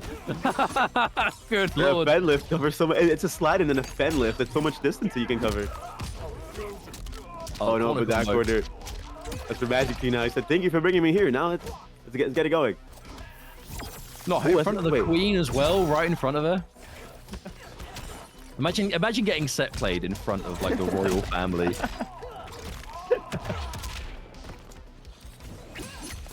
Oh, they're beautiful. Oh, imagine! Magictea knows the space he can throw that back to safely.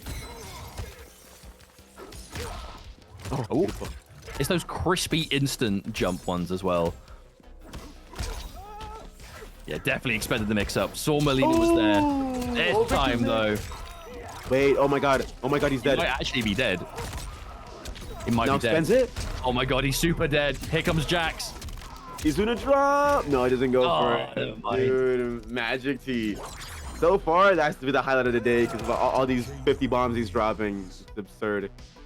It just goes to show how strong it can be when you nail your combos. You know, it's one thing having access to the damage. It's another being able to hit it when it matters. And Magictea just does not drop those. I'm gonna say this is maybe the best I've seen Magictea play in a while. He is just on a roll today. Absurd. Congratulations, man. This is well deserved. I think this top 8 for next weekend is shaping up super well. I'm not gonna lie. We got OMIE, we have Magictea, we have Makoran, we have KEFIRSKO. I feel like it's hard to pick a clear favorite for a lot of the regions so far, looking at who's qualified, because, I mean, we're at a point now that we can definitely see, like, more who've, like, actually made the final bracket, and obviously we're still in the process. Like, as of now, we know who's going to be in EU East and obviously be followed by West later. But it's hard to know exactly who's going to win, 100%. Because even some of the more stacked regions, like, I think it's safe to assume that Sonic Fox has a good chance in North America. Players like Ninja Killer. But at the same time, you look at who else is there. Hourglass of Rain had one hell of a showing in Season 1. Maybe it could be the same thing again. And same thing said for EU. We talk about how Kanamani is so dominant. BGY has taken sets off of Kanamani in tournaments before. There are always players who are in the conversation. You have your favorites, but I don't think there's any definitive, okay, this player is clearly going to win. But I think first confirmed match for next weekend is going to be OMIE versus Desarded. So it's fourth from this week and first from last week. So that's like already some hints that we have. And that is also why playing it out, getting to top 4 is important, but playing it out properly is also advisable because, you get better seeding, right? Yeah. So it means you're not playing against who won one of the other qualifiers. We're going into our losers finals now. Magictea versus KEFIRSKO. Starts already, the usual way. Oh, the little drop, not the usual. Yeah, that is very unusual for Magictea. The first drop we've seen from him in quite some time. Oh my, shoot, no. You know this as well, right? You know this. We saw the shuriken and we're like, uh-oh. Oh, yes. We talk about big damage. I hope you like big damage because it's about to get bigger. Oh, man. Yeah, I've heard rumors about this, the Shujinko against Takeda. I've seen some things, especially last week on Ninja Killer versus Hayate. It's crazy. Oh, wait. Oh, you better break, boy. Oh, we didn't confirm. So I do wonder what exactly Havoc's way of picking up is. So the reason we're talking about this team, chat, for those of you who haven't seen it before, obviously the point of Shujinko is he takes the opponent's main character's moves. He takes the low shuriken off of Takeda, which is a half-cost cameo move, but is a complete and utter combo tool. You can do string into shuriken, string into shuriken, string into whatever you're doing, call him back. If you've got a restand, do it again. Like, basically, the short of it is he gives you massive damage against Takeda. Like, big numbers. Probably some of the biggest damage this game is capable of putting out. Yes. Especially if you get him cornered. Uh-oh, and speaking of which, throwing him into the corner, Shujinko meditating, he's going to be ready, and he's been thinking up some dirty combos. Might see a breaker, though, from Magictea, for sure. I think he's holding his meter just for that scenario, if that ever happens. Nice, all the jacks. Oh, he spends that there, okay. If he gets hit next time, will I be able to break whatever KEFIRSKO has from him? That was a respectable extension of damage, too, for one bar off a throw combo. Yeah, throw combos normally scale pretty bad. Ooh, I like that. Jinko got some moves, man. Yeah, see, if you hold down, you don't get launched, so... I remember he had that with someone earlier. I think it actually may have been against Makoran. It's one of those things where, like, you kind of have no reason not to just hold down, because if the ground pound is going to hit you, you may as well just minimize its impact as opposed to, like, thinking, well, maybe I can jump out first. Okay, there's a cat. It's like, oh, he's going to hold that. Okay, I respect it. Well, Magictea's still sitting on break, so I think at this live, KEFIRSKO still needs to get at least 2 clean hits on him. Because you also don't get throw combos with Shujinko, right? So it's going to have to be a strike. You can take a couple throws. Was this turn? Oh, there we go. Wait, that's 25 health. 3 bars. No, wait. And fatal blow. Oh, wait. This might be one of the moments where this might kill if he spends the second bar. Okay, no, didn't want to risk it. Didn't want to risk it. You know what? I respect that. The fatal blow, even if you spend fatal blow, I still think maybe doesn't kill. Jack's ground pound, way more likely to do it. and you save the fatal blow. So KEFIRSKO are actually using the flip with Shujinko at full screen, which is interesting. To get some more mileage out of, you know, his full belt of utility. Oh, that forward 4 catches, but too far. Ooh. You know, I actually do wonder if Havoc Shujinko can do like mid-screen shuriken extensions. Because I know last week we saw Conan manage to do it thanks to Ninja, but Conan does have like that long-range mid, the long-range standing one. I wonder if Havoc's buttons aren't maybe fast enough to do it mid-screen. Because he super will be able to in the corner, but not about mid. Yeah, in the corner for sure. Oh, we'll try to whip punish. Still, KEFIRSKO's looking good right here. Full stick of butter in the corner. Shujinko always ready in the wing. However, Magictea, he's got those. We know what damage he's sitting at. KEFIRSKO may have 700 health, but as far as Magictea's concerned, that's 2 hits. It's not his problem at all. Oh, big whip. Oh. Okay, throw combo. Okay, yeah. He spends 2 sides. Yeah, probably spends 1 to get the corner. No, never mind, drops it. But now 550. Okay, oh, KEFIRSKO's got break. Again. Oh! Oh my. No EX. Wait, if we saw an EX on that, never mind. Will it matter? Wait. Keep it unbreakable. Oh, he hit him. My overhead extension. 5 seconds. Oh, what just happened? Oh my god, there was so much, so much panic, but both players. Honestly, it's hard to fault the decisions they were making. KEFIRSKO going for like the air kick just to try and do a bit more chip on the way down. You know, Magictea trying to keep it completely unbreakable and bypass KEFIRSKO's option to break completely. Like, yeah, that was pretty sweaty at the end. Scramble. We're having too many scrambles today. I love it. Well, I think there's a big difference between a scramble that is just a complete and utter mess and a scramble of just 2 players who are trying to make the most out of it, you know? Yeah. Because there's one thing when basically everything is going wrong and mistakes are leading to mistakes. That was the kind of scramble where I think it's like, it's a bit more calculated, you know? Like stuff maybe just slightly isn't going wrong, but they're still making good decisions in the moment. It's just not everything's working out. Mustard and Fat, do you know what I missed today so far? Teabags. We'll definitely get teabags on the West for sure, because those guys are just toxic, man. I swear. Maybe EU East just isn't really a region for that. Maybe they're just eyes on the prize, you know? They're too locked in. So you need to get these Western Europeans. You come back towards like our side of things where things get disrespectful. Oh, man. Oh, big catch. Big confirm. Yeah, he's not really going for the kunai scenarios in this screen. I don't think he can convert that. That's like might be a corner only thing. I assume if it's possible, he would be doing it. So if he's not, I'm just going to assume it doesn't work for Havoc mid-screen. Well, it's an interesting adjustment because KEFIRSKO played against it wasn't it Ninja last week, right? It was also he went Sub-Zero. I think he went Sub-Zero on the cameo. Yeah, he went Sub-Zero, which I remember. I was watching it on my own stream and I was thinking to myself, I was like, I wonder why as a Shujinko player you would ever pick away from Shujinko against a Takeda when you have access to that kind of damage. But obviously KEFIRSKO, he's a day 1 Shujinko player, so he's going to know the matchups he likes, you know, the cameo for. Doing well in this round so far. But like you said, he went to Sub-Zero cameo, which maybe that was more of an anti-Takeda thing. You know, because armor does mean you don't have to worry about the shurikens at all. You still get your confirms. But also, you know, it didn't work so good for him last week in general. So I wonder if he's just gone back to like the tried and true, you know, I'm a Shujinko player, this is what I'm using. Oh, the mix blocked. People are blocking that mix like a lot lately. I like it. No hit. Tries to move. No, now your turn. Yeah, Takeda covers so much range with that back two. Magictea, corner, has meter, has Jax available. Ooh. Good blocks, really good blocks. Nice interruption. Neoplasm doesn't jail. Tries to back dash. He catches him. He's got 2 Jacks. Use one here.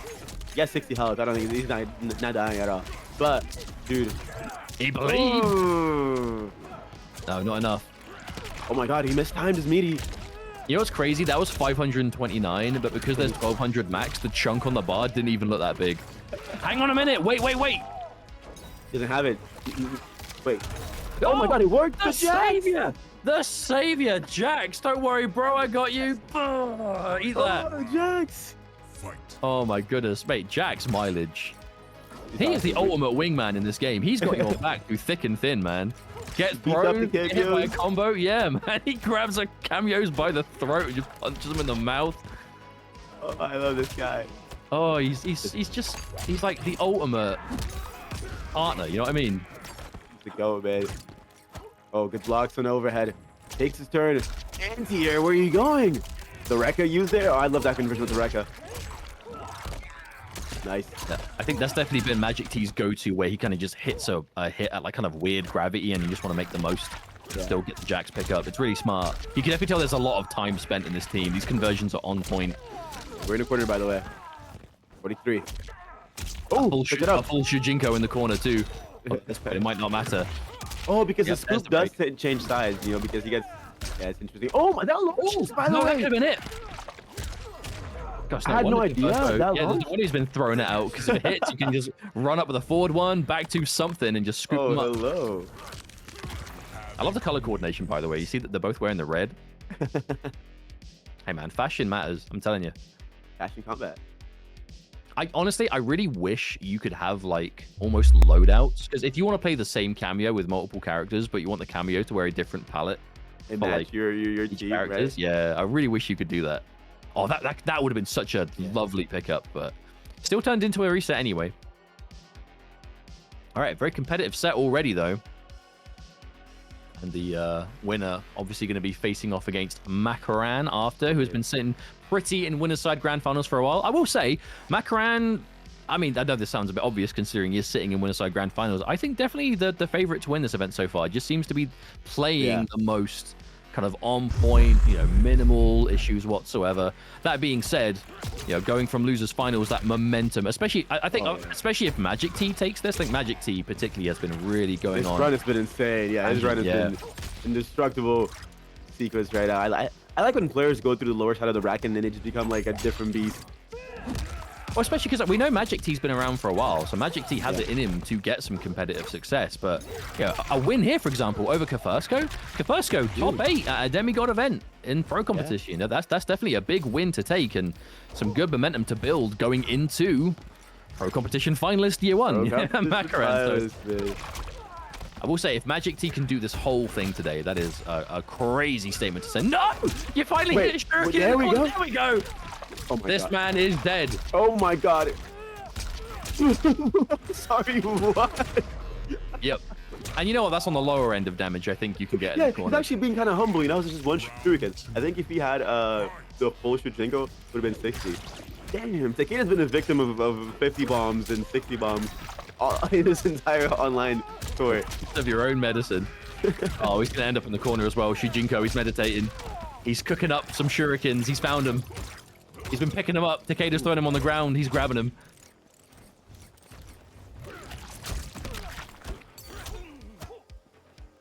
Looking for something. No shimmy attempt. Oh. Out of there. God, I love that. Oh, slip stride.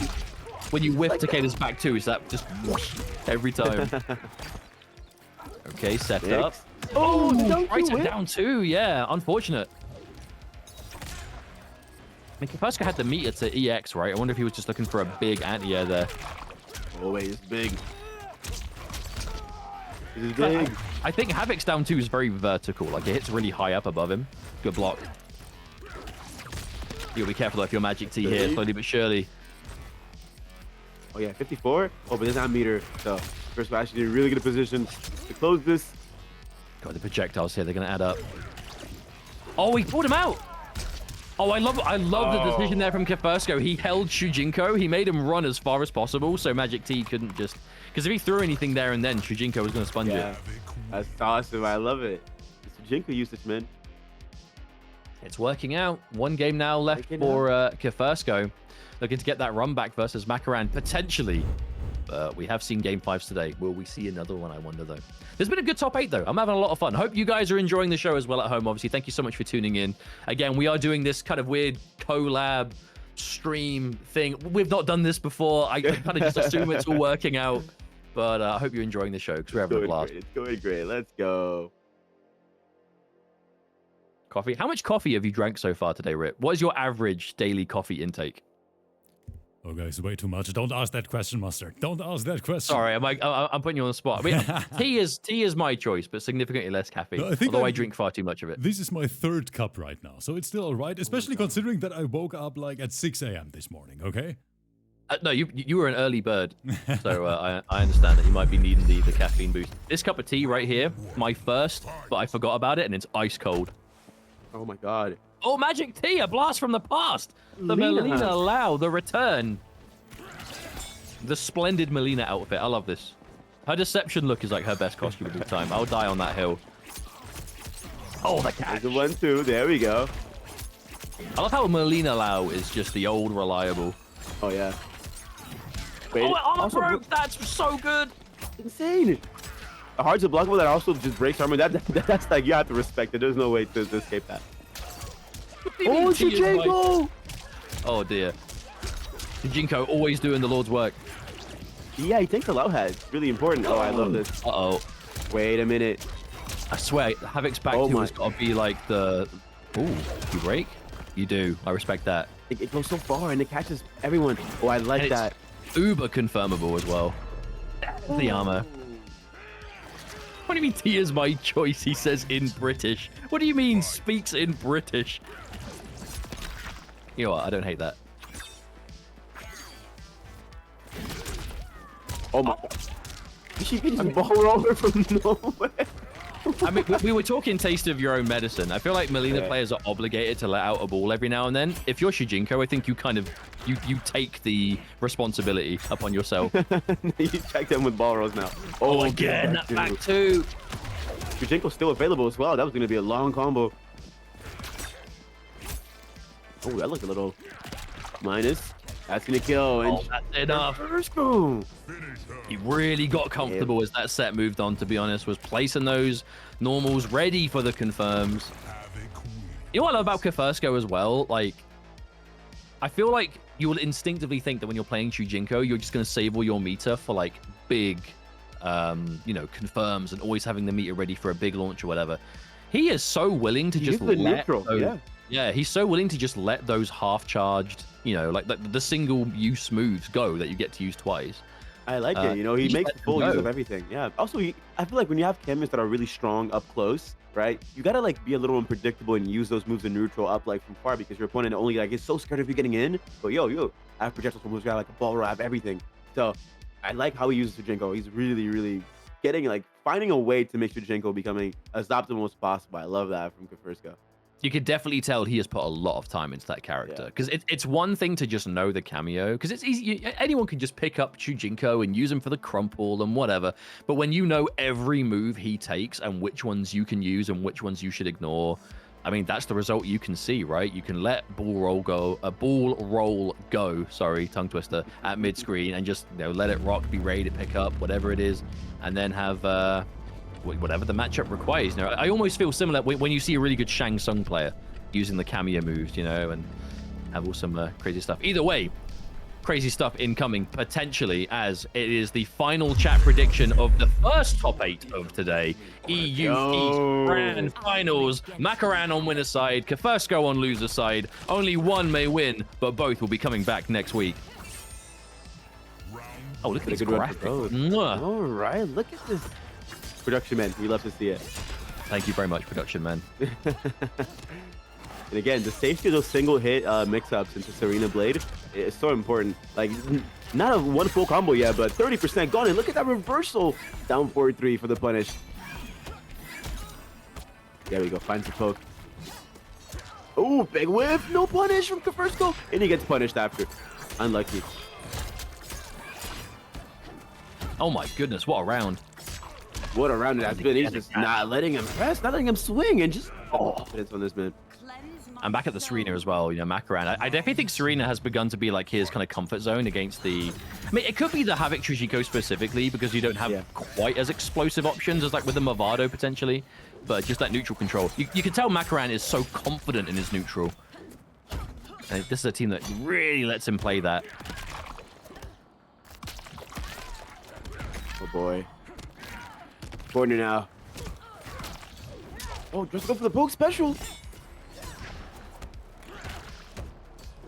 That down four from Astra just like resets neutral a little bit too is so important.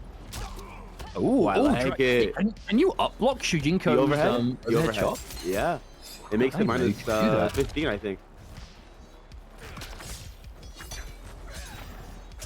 Oh, the range on that forward two. Not quite enough though, KEFIRSKO.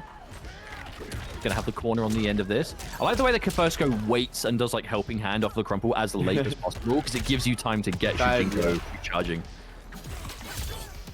Micromanage your resources is important. Oh, almost comboed that. Makoran on this hell, I feel like he's so strong at 80 HP because he does the comeback so many times. I've seen this happen too often here. Oh, good blocks, but not your turn yet. Oh, no. Made the grab whiff, but couldn't punish it in time. Good block on the overhead. No, the reversal.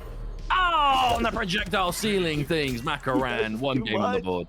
He does this too often. He gets away with this 80 HP comeback too much, man. It's almost like that's when he is unlocked. He is unleashed at 80 health. My goodness. I'll tell you what, I would love to see, and I know we may be speaking a bit too earlier, or too early right now, but I would love to see Makoran be able to like repeat history and get to final combat again with that Ashra. That would be crazy. I feel like Ashra is a character who is, I don't know if there's ever been a point in the game that she's been super common competitively, but she's definitely less now than she's ever been in terms of like, not many people play her these days. Yeah, I think her most like, her peak was at LCQ / Final Combat. Like, I think Zeus played her, Makoran played her. Yeah, Exceptional, winning LCQ as well. Yeah. Breaking the hearts of us Gura fans, but had to happen. I had like 4 Astras there. It was awesome. I loved it. That was like peak of Astra. Oh, what's the Conan the Barbarian skin for Astra? Let's go. Oh, yes. I think Baraka's got the coolest of these. Actually, no, it might be Geras. All the Conan skins were really cool, actually. It's hard to choose. With little cape. Yeah, man. Baraka in his sweet hat. Oh, nice check in. No way. If you tell Makoran, yeah, definitely don't think Makoran's looking for like huge damage here. Just looking to just occupy the space, like max range forward 2 into quick knife. Just does not want to let KEFIRSKO get any distance to throw those projectiles back. He's out of there now. Ooh. Yeah, he's playing strike throw, single hit pressure, and I like it.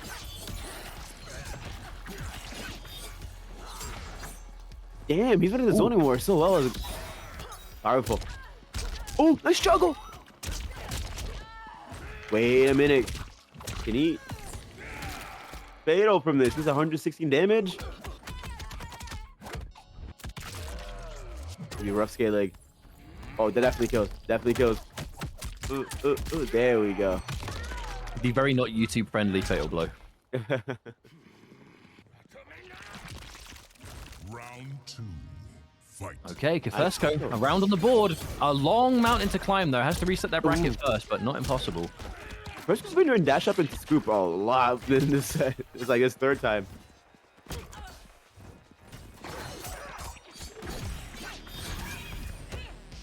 Not pressing.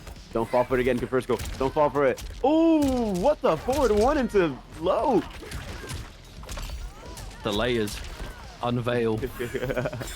And again, right out of the corner. You notice that KEFIRSKO seems so hesitant to ever press when the reversal is a threat. Even when you've got that much of a lead, like, you can't just play around like as if it doesn't exist. It has to be respected. The way Makoran has been punishing anything off of the purple sense is insane. Oh, this comeback will be difficult though. No meter, hang on, overhead. Fatal blow is there, so as soon as you get him to about, you know, just below 500 territory, maybe. Surely not. Surely not. Oh, my God. Stop. Oh, advantage. Advantage overhead. No, can't confirm, though. That reached from, like, jump distance. That was, like, the tips of his fingers extend. Hey, Makoran is so hard to kill. You can tell, like, look at what KEFIRSKO had to go through just to get that last pixel. Oh my goodness. Like, you almost felt like panic in that reversal where it's like, you are not doing this comeback, whoosh. Because on paper, that kind of wake up is kind of risky against someone like Makoran, because you know if it whiffs, forward 2, you know, blades if they're available, if not, just straight into fatal blow. I mean, we'll see it here. How far did it connect? Okay, that overhead into reversal. Okay, I think it's because Makoran was just in the middle of moving back. The freeze frame made it look further away. That actually made a bit more sense when you see it on the replay. I mean, that's almost like that's what replays are for. Exactly. The instant replay. That's a tied up now, Makoran. Still technically with some advantage. It has half the work left to do, but we could definitely be on the way to a reset. Maybe. It's a long way to go for the reset, though. Oh my god, this is the fourth time he goes for this. Like, dash up into scoop. I like it. Working really well.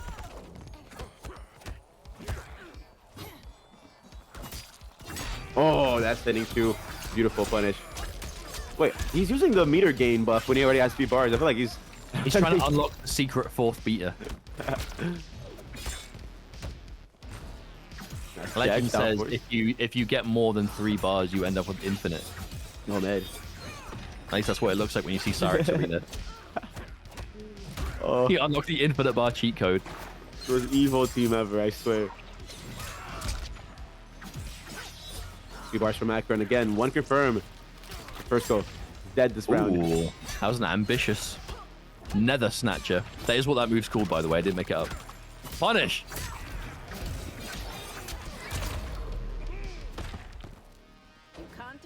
I'm not seeing things. Makoran did use the meter gain. Gained, yeah, a lot of times. no, there, but like if I had 3 bars again. I'm gonna assume there's something about that I'm not seeing. Is there like a secret damage buff? Is there like a slight damage buff on it as well, or just a meter gain? I was under the impression it was just meter gain. If there's more to it, then I will confess my ignorance. If there's the slight damage buff, then I respect it out. Oh, the respect. Oh, counter hit. Single button pressure. Oh, finds it. Oh, that was an absolute just get off me. Oh no! This one did some damage. Oh no, again! This is like week 1 MKX. No, this was like no week 1 MK11 when everyone's got easy crushing blows turned on. They're just swinging out down twos. Oh boy, Makoran. 125 HP. Oh. I love how non-committal Makoran played pretty much that entire round. Like as safe as possible, 1 hit at a time, sweep here, little hits there. Because also we're seeing a lot of sweeps from Makoran now, and we've seen Makoran get a lot out of the overhead. And you know, if someone gets a bit too comfortable with the overhead, what do? Start doing lows, especially if it's unseeable. Yeah, her sweep is +1 block. It also has like really good range as well. So it's awesome. Throw it out. Strong. 2-1 for, was it 2-1 or 1-0, Makoran? That should be 2-1 to Makoran. So potentially, maybe, friends, 1 game away from finding who our winner of the week 2 qualifier will be. We already know who our 4 qualified players are to the finals, but we're talking seeding. Yeah, if Makoran can win this, that's going to be, in theory, a better position on the final bracket. But it remains to be seen. Let's not get too ahead of ourselves. Because KEFIRSKO could definitely reset this, but I said before, I think Makoran is definitely looking like, looking like unbeatable right now. Yeah, pretty unstoppable so far. Oh, no. Did you see that? When he's on purple, he's ready to punish anything you have. Like, if he's on purple, just accept the pressure and just block forever. Flawless. Oh my, that was literally the best round I've seen Makoran play all day. Because he was ready to meaty, and then when he saw the helping hand come out, just teleported. Out of there. That was it. Immediate get through. So stylish, but so powerful. I know, right? Doesn't get better than that, man. Asher at this level is so fun to watch. KEFIRSKO in big trouble right now. Double grab. Omar. Oh. This is looking real scary. Yeah, went for the Makoran classic. All right, no side switch. By the way, Makoran tries to go for the demon flip off of the low in the corner, though, because, oh, max range. Yeah, hang on, hold that thought. 2 bars spent. 1 left. Break is there. Will we even see an opportunity for it to be spent? Oh! Get a press. Boy trades. Yeah, Makoran is swinging. He wants to finish off that last percent. Oh, no! He saw the attempts to micro duck, and then as soon as he goes for his own throw, Makoran does it back. Oh, beautiful play as a Makoran seals it up and is your winner in this EU East Pro Competition Regional Final Qualifier. Makoran, congratulations. Congratulations to all top 4 here. We'll see you guys next weekend. We will indeed. That was beautiful, though. Makoran really, I'll be honest, kind of surprised Makoran didn't qualify last week. It just seemed that Makoran just crazy. Yeah, just had a rough time of it in the actual top 8. You know, made the top 8 pretty straightforward, it seemed. But yeah, just was not his day last week, but absolutely was this time.